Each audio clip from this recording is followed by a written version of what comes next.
welcome to Midday Update. Coming up are the headlines for the day. Street vendors arrested in Muscat. Voting for municipal council members begins in Oman. Omani Riyal 40 million semi-trauma center to come up in Oman. South Africa, 8 killed and several injured in tanker explosion in Johannesburg. 2,000 US flights cancelled over winter storm. Christmas 2022, Indian sand artist creates Santa Claus sculpture with 1,500 kilograms of tomatoes. Ashwin Iyer unbeaten stand helped India pull a 3-wicket win and seal series 2-0. Iraq starts selling tickets for 25th Arabian Gulf Cup. Those are the headlines. Now for the local stories for the day. In cooperation with the Royal Oman Police and the Ministry of Labour, Muscat Municipality in Seep arrested street vendors from sidewalks and public parking lots and confiscated their goods for posing threat to the environment, risk to public health and bad impact on the aesthetics of the city. The municipality calls on everyone to abide by the laws and regulations, the Muscat Municipality said in a statement. The municipality is intensifying raids on street vendors to ensure the safety of food they sell, as well as for ensuring that the products they reach consumers are hygienic and free of contaminants. Furthermore, it is also to ensure that the products are in compliance with the health requirements. Street vendors are people who display their products in public places. Among the health risks and environmental damage caused by street vendors, the following are: distorting the aesthetics of the city with visual pollution and waste. Vendors may sell spoiled materials that are harmful for consumers as they may not be meeting food safety requirements, posing a threat to public safety. Obstruction of traffic due to overcrowding of vendors and pedestrians, as well as tax evasion and illegal competition for organized trade. Omani voters have started voting to elect members of municipal councils via the Intikhab mobile application. The voting process begins at 7 a.m. and will continue until 7 p.m. 731,767 Omani voters, male and female, will vote through the application to choose council members. The total number of candidates has reached 696, including 27 women. 126 representatives will be elected amongst them. For the first time, the polling process in the elections currently within the third term 2023-2026 are being held electronically through the Intikhab application launched by the Ministry of Interior. The application has been designed according to security standards with precautions for full confidentiality within the election process. It aims to make casting votes an easy and convenient process. Intikhab requires a smartphone equipped with the NFC feature, a connection to the internet, and a valid personal card. The voter must also be registered in the electoral register.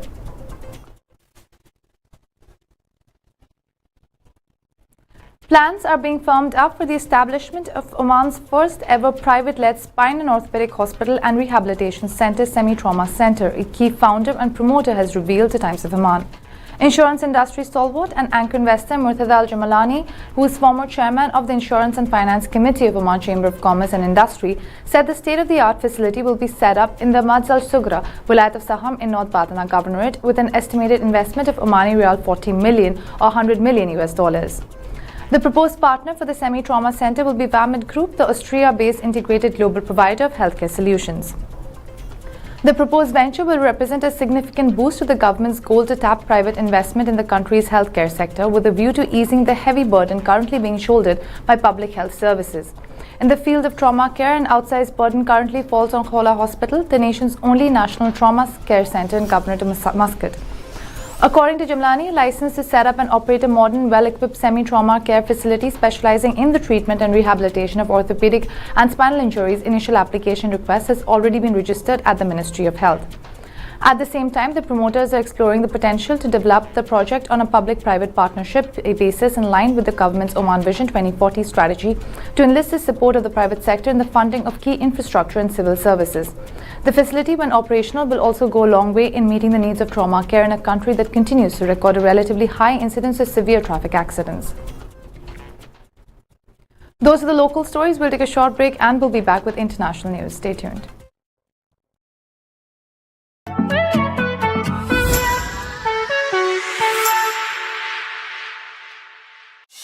Circly just landed in Oman. Now you can enjoy your life and save through unlimited buy 2 for the price of 1 offers and discounts starting 20% onwards at more than 2,000 leading vendors covering all your needs. Download Circly Oman mobile application, subscribe and try 1 month for free. Upgrade your lifestyle with Circly Oman.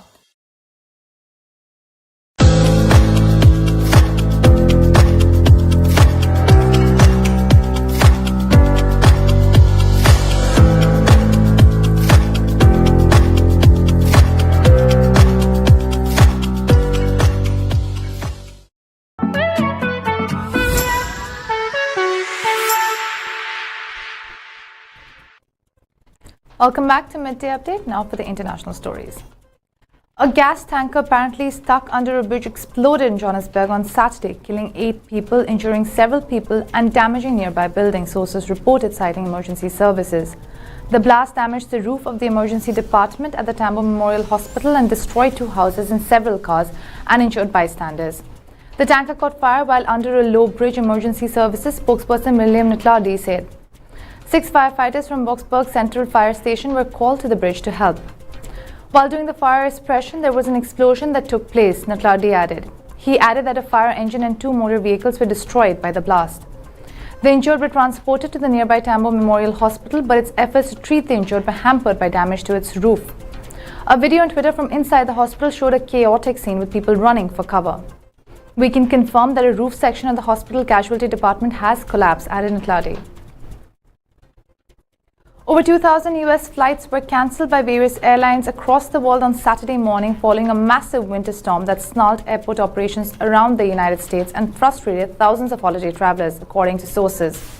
Total flight delays within, into or out of the United States amounted to about 4,000 as of Saturday morning, according to flight tracking website FlightAware, which showed that total US flight cancellations stood at around 2,000.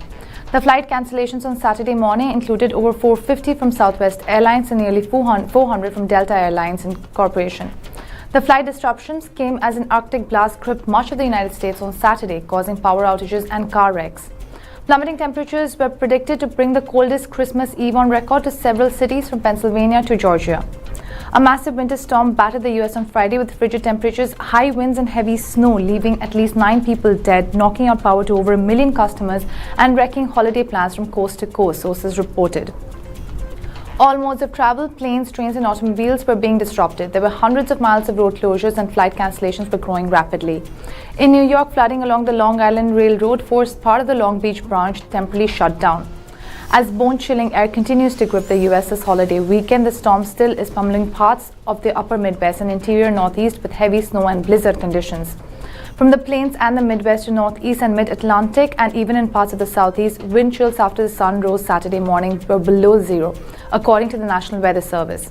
At least 15 people have died since Wednesday across 7 states, a result of dangerous and life-threatening conditions this week over a large swath of the country. Hundreds of drivers across multiple states, including New York, South Dakota, and Minnesota, were stranded this week and needed rescuing. Some states have also closed major highways to deter drivers from getting behind the wheel. World-renowned sand artist Sundar Patnaik on Saturday created a sand sculpture of Santa Claus at Gopalpur Beach on the occasion of Christmas 2022. On the sand art, Patnaik wrote, "Merry Christmas." Patnaik created the sculpture using 1,500 kilograms of tomatoes, which was 27 feet high and 60 feet wide in size. Previously on Christmas 2021, Patnaik created a 50 feet long, 28 feet wide sand sculpture of Santa Claus on Puri Sea Beach with the help of 5,400 red roses and other flowers. For the last 17 years, he has been creating sand art during Christmas. Many of his sand sculptures have carved a place in the Limca Book of World Records. The Padma Bhushan Award-winning sand artist Sudarshan has participated in more than 60 international sand art championships and festivals around the world and has won many awards for the country. Those of you with the international stories will take a short break and we'll be back with sports news. Stay tuned.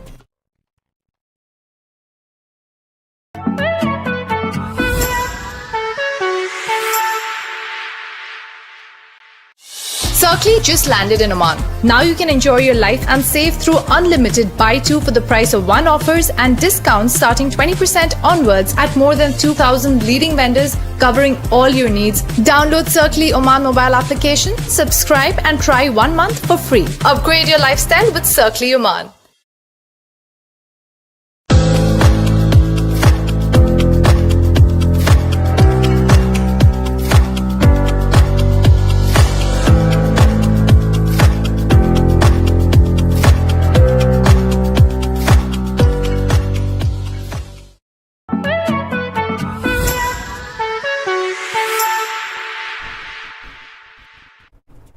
Welcome back to Midday Update. Now for the sports news. India defeated Bangladesh by 3 wickets in a thrilling contest in the second test to seal the series 2-0 at the Shere-Bangla National Stadium, Dhaka. Ravichandran Ashwin 42 and Shreyas Iyer 29 stitched an unbeaten 71-run partnership on the 4th day to help India win the final test of the 2-match test series against Bangladesh. Mehdi Hasan Miraz bowled superbly to take a 5-wicket haul but was unable to win the test for the hosts. The test series victory was the 16th win in a row in Asia for the men in blue. India resumed their innings at 45 for 4 with Akshar Patel on 26-54 and Jaydev Unadkat on 3 for 8. The duo played an eventful first over the fourth day as Unadkat survived a close leg before wicket call on the day's third ball and smoked a massive 6 on the next ball. India's hopes to win the match rest on Rishabh Pant, who had played a brilliant knock of 93 runs in the first inning, but the left-hander perished to Mehdi Hasan Miraz for just 9 runs. The hosts were all over India and it looked like the visitors would collapse to give them the victory. India were in a spot of bother with the score reading 74 for 7 when Ravichandran Ashwin walked into bat with Iyer to accompany him on the crease. Iyer, who has been in a rich vein from this year, continued his run as he looked confident against the Bangladeshi bowlers. The duo batted the hosts out of the game as he stitched an unbeaten 71-run partnership for the 8th wicket. Bangladesh looked helpless against the pair as they managed to find boundaries and scored at a quick rate. Earlier, Bangladesh bowlers struck early in the innings to dismiss India's top order, leaving visitors reeling at 45 for 4 and needing 100 more runs to win at the time of stumps of day 3 of the second test. Ravichandran Ashwin was declared the player of the match for his match-winning knock in the second inning. Cheteshwar Pujara was chosen as the player of the series for scoring 192 runs in the 2 tests, which included a century and a half-century. Iraq has started selling tickets for the 25th Arabian Gulf Cup, which will be held in Basra from January 6 till January 19, 2023. The Iraqi Football Association announced the launch of selling tickets for the 25th Arabian Gulf Cup matches, which will be held in Basra, southern Iraq, from January 6 to 19th. Iraq will host the tournament for the second time in its history after the first in 1979, when the capital Baghdad hosted the 5th edition, in which the Iraqi team won its first of 3 titles. The Iraqi Football Association held a press conference in Basra through which it launched the website for selling match tickets.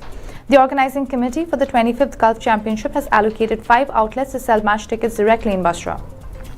The Arabian Gulf Cup is held once every 2 years. The 25th Gulf draw placed our national team Iraq, Saudi Arabia and Yemen in the first group. At the same time, Qatar, the United Arab Emirates, Kuwait and Bahrain, the defending champion, came in the second group. Those are all the local, international and sports stories for the day. For more updates, stay tuned and keep watching TTV. You've just heard the live feed from the TTV studios on TFM 95.4. Let's talk.